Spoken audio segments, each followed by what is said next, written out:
Ya está con nosotros el diputado del Partido Obrero, Claudio Del Pla. Recordamos que nosotros estamos grabando, así que justamente ha salido un ratito de la sesión para darnos este tiempo para con nosotros. Gracias, diputado, por estar ahí. Buenas noches. ¿Qué tal? ¿Qué tal? Un gusto estar con vos, con tu público. Diputado, la verdad que recurrimos a usted para hacerle una consulta, ¿no? Que no la podemos trasladar justamente al ministro de Seguridad porque no da nota a algunos medios. Y bueno, pero también queremos saber cuál es la opinión que tiene usted con respecto a esta promulgación de la ley que se ha efectuado en el boletín oficial esta semana, dándole facultades justamente a la policía con respecto a la actuación que puede tener en el marco de la pandemia, siendo que venimos registrando una serie de situaciones que son para lamentar con respecto al trabajo que llevan adelante algunos efectivos policiales.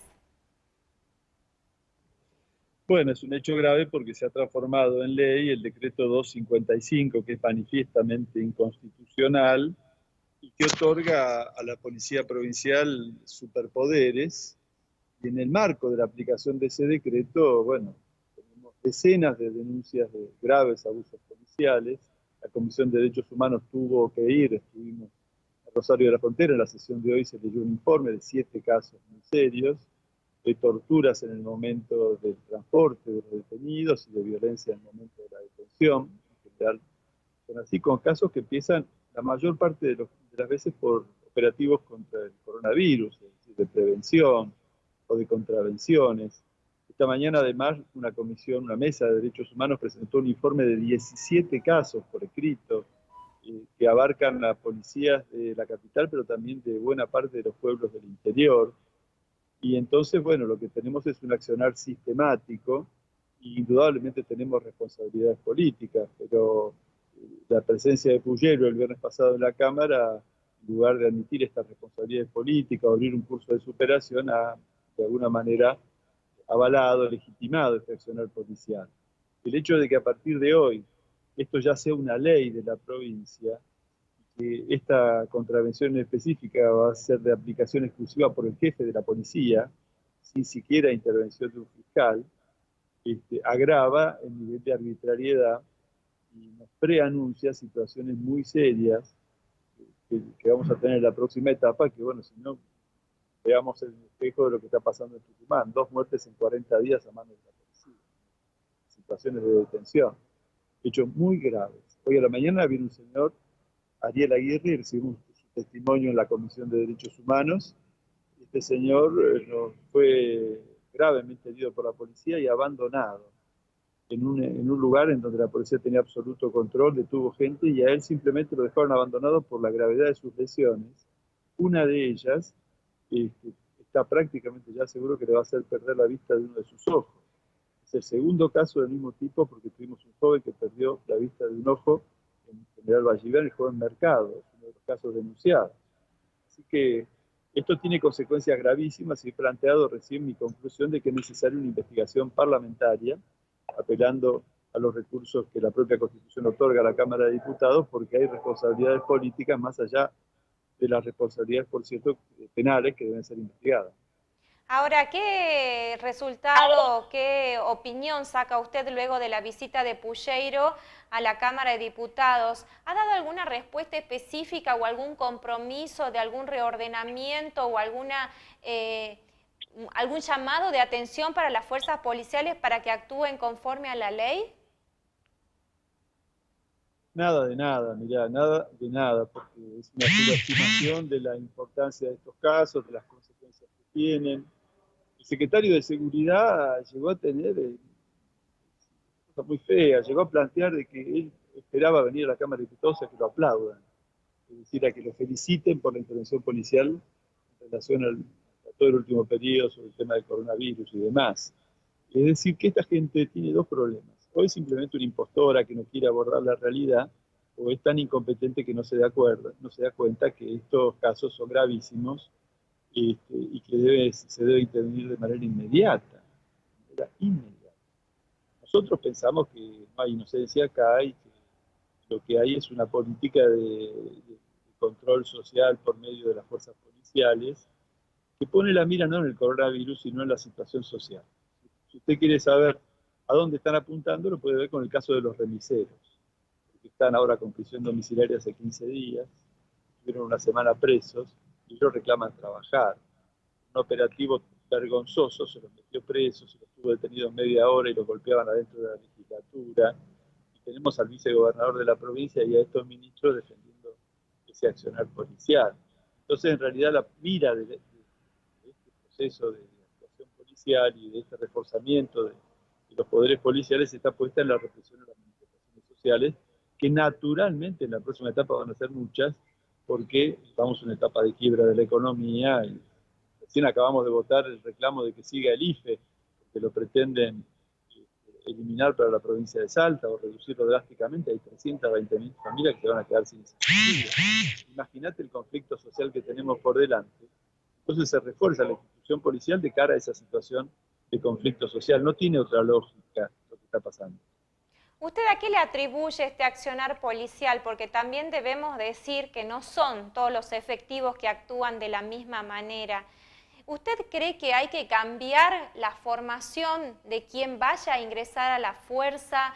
¿Por dónde ve que puede darse ese cambio que desde hace tanto tiempo pedimos y que en cuanto a los resultados se va agudizando en cuanto a la negatividad que tenemos, en cuanto a la función que tienen dentro de la vía pública? No, mirá, hay un problema que tiene que ver con la propia naturaleza. ¿Para qué está la policía? ¿Está para cuidar a los ciudadanos o está para el trabajo particular y sucio muchas veces que le piden los factores de poder, tanto el poder político como el poder económico? Esta policía de Salta, por ejemplo, no solo está denunciada por abuso en las detenciones y tortura en los móviles policiales, está denunciada por falsear pruebas en procesos judiciales. ¿Recordás el caso de las francesas y muchos otros, donde cuando las causas judiciales van, digamos, a sectores del poder o comprometen de alguna manera a sectores que tienen poder, bueno, tenemos a una policía que contribuye para desviar esas causas, para plantar pruebas, es decir, cuando interviene como auxiliar de la justicia, es un factor de impunidad.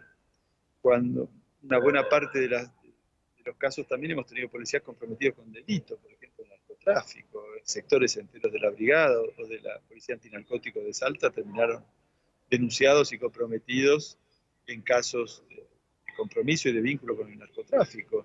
Entonces necesitamos barajar y ir de nuevo. Nosotros decimos que sí, por supuesto. La selección y la formación de la policía es una cuestión, tienen que intervenir organizaciones de derechos humanos, tiene que haber un derecho de la población al control de la actividad policial y eso también pasa por cómo es la cúpula. Es decir, nosotros somos partidarios que se elijan las jefaturas policiales y por lo tanto tengan que rendir cuenta de su actividad. Hoy día son simplemente una dependencia del Poder Ejecutivo.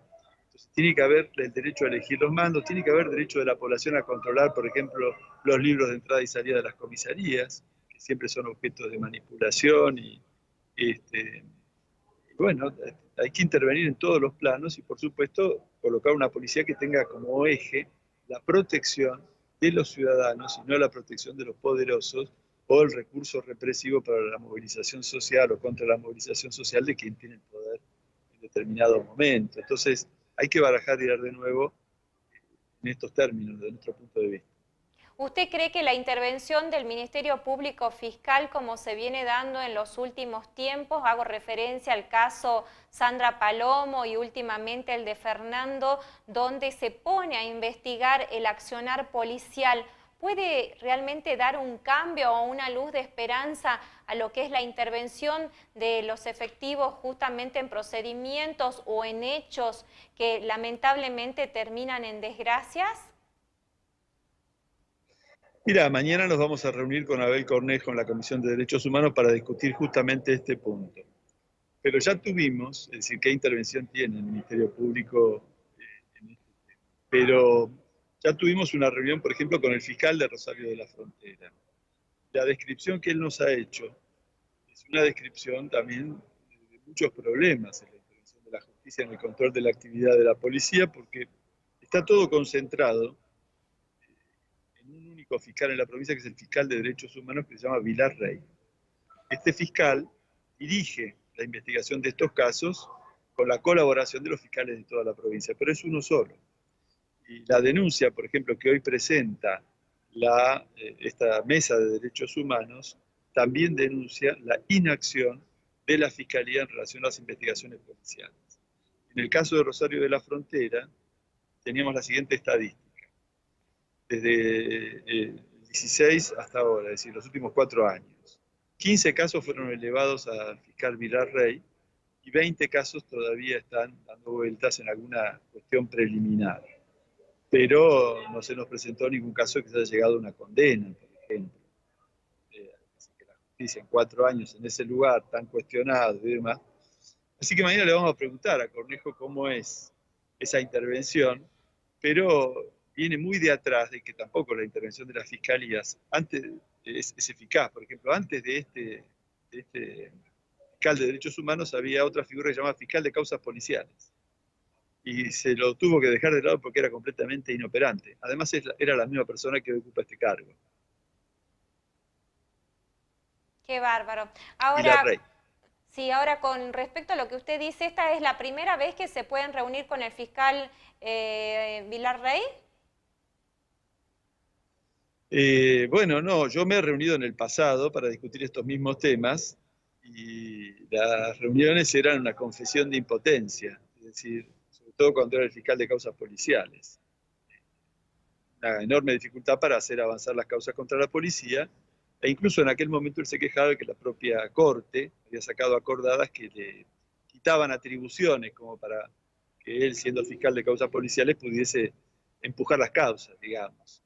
Es decir, que aquí hay un Estado que está organizado no para que haya un esclarecimiento de las causas contra la policía, sino que más bien en una mayoría de los casos garantiza impunidad.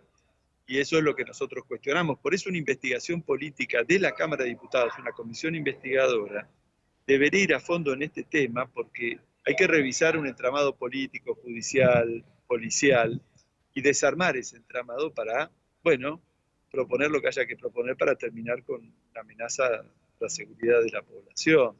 Por eso yo también he planteado juzgar o investigar la conducta del diputado Orozco, porque el diputado Orozco opera como un vocero policial, e incluso ha sido imputado ahora por un fiscal, a pedido de la Fundación de Isabel Soria, una fundación feminista, por obstaculizar la justicia en el caso del femicidio de Rosa Zulca, por su intervención, siendo él incluso diputado, para que esa causa contra los policías no avance.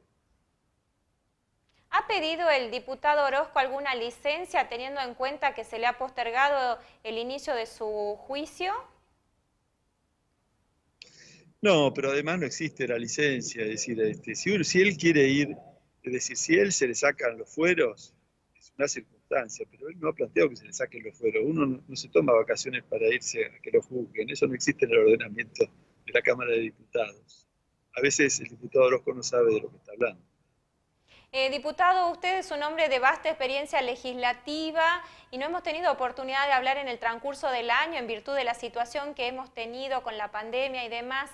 ¿Cuál es la percepción o cómo ve usted el manejo que se da dentro del recinto legislativo con algunos cambios, obviamente, de metodologías que son criticadas más que nada por los legisladores de la oposición?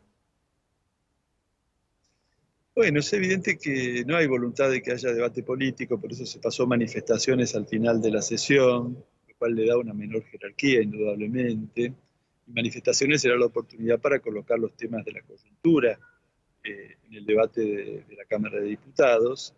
Y bueno, me pasó el martes pasado concretamente que me interrumpieron cuando estaba dando un informe justamente de casos de torturas de la Comisión de Derechos Humanos, que ahora finalmente lo terminamos de dar en esta sesión de hoy. Pero realmente que se interrumpa un informe de esta naturaleza con la gravedad de los temas y las cosas que yo estaba diciendo, bueno, revela que siendo esto una Cámara de Diputados no quieren que sea el lugar de la resonancia de los grandes problemas populares. Se esfuerzan para que así no sea.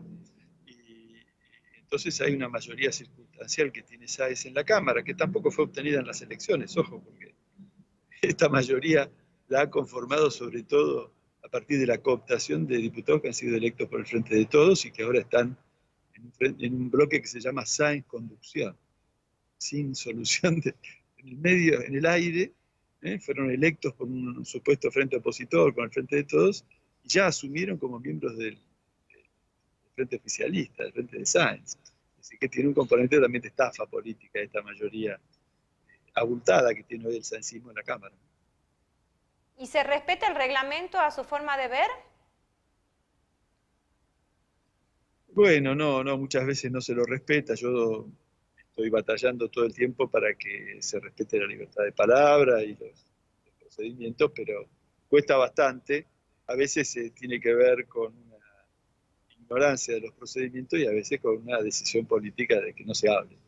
¿Esto quiere decir que hay diputados y más precisamente quienes conducen que desconocen de cómo es el manejo de la Cámara? Y en algunos casos aparece un cierto desconocimiento, eso es así, pero sobre todo yo creo que hay una intencionalidad política. Por ejemplo, mirá, a ver, un hecho gravísimo. Yo denuncié el operativo por el que se detuvo a los remiseros la semana anterior y que tuvo al edificio de la legislatura como lugar de detención, lo cual es un hecho aberrante, y que los policías estaban sin identificación y que se detuvo gente por filmar. Es decir, una cantidad de hechos muy graves que además comprometen a la legislatura. Ahora, ni un solo diputado más habló sobre ese tema. 48 horas después, el vicegobernador de la provincia, que estaba ejerciendo la presidencia del Senado, contestó un reportaje o hizo un discurso, no sé bien de dónde salió, pero creo que Radio Aries, diciendo que yo me debía rectificar por las cosas que había dicho. Es decir, imagínate vos si desde la vicepresidencia, desde la vicegobernación de la provincia, la presidencia del Senado, se pretende que un diputado se rectifique de haber denunciado hechos tan graves. Están con la idea de que pueden taparle la boca a los opositores. Usted denunció que un empleado de la vicegobernación estaba involucrado en esto, ¿es así? Sí, por supuesto, porque además está filmado, por un lado, el empleado, es decir, el policía que es custodio de Marocco, le hacen, es decir, sale en un video diciendo, te voy a arrancar la cabeza, el hombre estaba uniformado, y esto frente a la legislatura a uno de los remiseros. ¿Tiene conocimiento si se tomaron medidas contra este empleado, diputado? Parece que ninguna, porque por lo menos hasta ahora, en el informe del día viernes no hubo ninguna cuestión al respecto de parte de Pulleiro, y además Marocco lo reivindicó, dijo, sí, ese policía es de mi custodia, y después además pidió que yo me rectifique. Es decir, que esto es el mundo al revés. ¿Te das cuenta? Si desde la cúspide del poder político aparecen con este discurso, lógicamente los policías sienten que tienen un amplio poder de impunidad para actuar y hacer todo lo que están haciendo. Esto por eso es muy delicado, no es un asunto de una pelea del vicegobernador con Claudio del Pla. Evidentemente tenemos mucho por corregir. Diputado, muchísimas gracias por su tiempo. No, gracias a vos por este extenso reportaje. Muchas gracias.